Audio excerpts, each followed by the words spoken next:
Marcel Ruffo était aujourd'hui à Bastia. Le pédopsychiatre a rencontré des lycéens autour de son nouveau livre « Grands-parents, à vous de jouer ». Il y évoque la nécessité de nouer avec ses grands-parents des liens complices, des liens essentiels pour se forger une identité. Élise Ferret, Pierre Nicolas et Pascal Alessandri.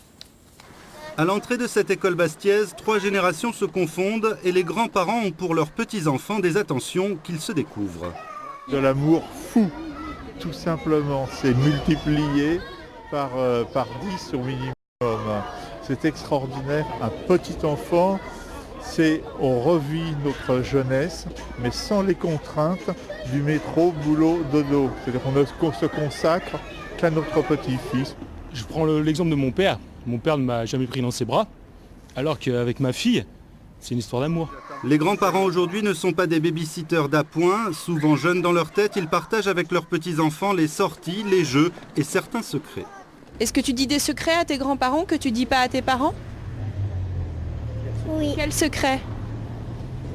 J'ai pas le droit de les dire. Des fois, les parents, ils répètent un peu tout. Et pas les grands-parents? Non. Invité par le lycée Paul Vincenzini à Bastia, Marcel Ruffo parle aux jeunes de ce rapport primordial avec leurs grands-parents. Ils sont le socle du passé, de l'histoire familiale, mais ne doivent pas outrepasser leur rôle. Les mauvais grands-parents, c'est ceux qui, par exemple, dans les séparations, prennent parti, par exemple, pour leur fils ou leur fille, et deviennent claniques, engagent l'enfant dans une fidélité qu'il ne peut pas. Donc les grands-parents non suffisamment neutres, un peu excessifs dans leur position, trop séducteurs aussi, trop intervenants, reprenant à leur compte ce qu'ils ont raté avec leurs enfants, ceux-là, il faut qu'ils fassent attention, qu'ils soient un peu plus souples.